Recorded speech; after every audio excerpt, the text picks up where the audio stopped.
आज अगर मैं आपसे ये कहूं कि अब से कुछ ही घंटों में रुपए या फिर करेंसी का इतिहास बदलने वाला है, तो शायद आप यकीन नहीं करेंगे, या फिर आपको यह भी लग सकता है कि नोटबंदी जैसी घटना फिर से हो सकती है, आप डर जाएंगे।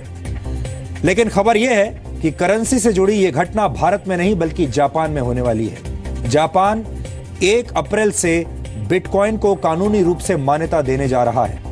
FSA यानी जापान की फाइनेंशियल सर्विसेज एजेंसी ने आधिकारिक रूप से इसकी पुष्टि की है।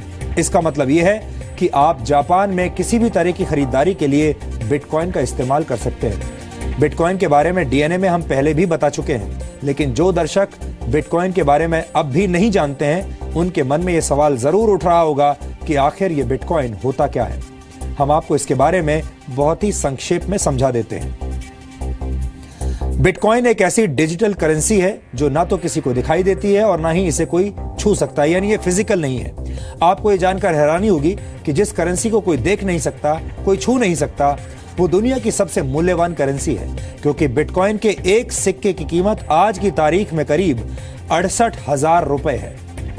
अब आप ये जानना चाह रहे होंगे कि आखिर ये बिटकॉइन कैसे काम करता है। बिटकॉइन दुनिया की पहली डिसेंट्रलाइज्ड क्रिप्टो करेंसी है जो खास तौर पर डिजिटल दुनिया के लिए बनाई गई है। बिटकॉइन का इस्तेमाल पूरी दुनिया में कभी भी और कहीं भी किया जा सकता है। बिटकॉइन के जरिए कोई भी व्यक्ति दुनिया में किसी भी व्यक्ति को रकम भेज सकता है, और सबसे बड़ी बात यह है कि इसके लिए किसी बैंक या थर्ड पार्टी एजेंसी की मदद नहीं लेनी होती।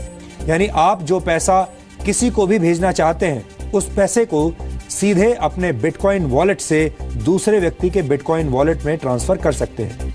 दुनिया भर में इस वक्त लाखों लोग साधारण करेंसी की जगह बिटकॉइन का इस्तेमाल कर रहे हैं। फिलहाल दुनिया में पैसों के कानूनी लेन देन के लिए बैंक्स का इस्तेमाल करना पड़ता है, लेकिन बिटकॉइन एक ऐसी व्यवस्था है जिस पर किसी एजेंसी या सरकार का नियंत्रण नहीं है। बिटकॉइन के तहत लेन देन सीधे 2 लोगों के बीच होता है और इसमें बैंक इन्वॉल्व नहीं होता। यह लेन देन पूरी तरह से एनक्रिप्टेड होता है, यानी ये पैसों के लेन देन का एक सुरक्षित और सुपरफास्ट तरीका है, और ये पूरी तरह से गुप्त है। बिटकॉइन बैंक पर निर्भर है ही नहीं। सरकार का नियंत्रण ना होने की वजह से इस करेंसी की वैल्यू ऊपर नीचे होती रहती है और उसका कोई फिक्स्ड मैकेनिज्म नहीं है।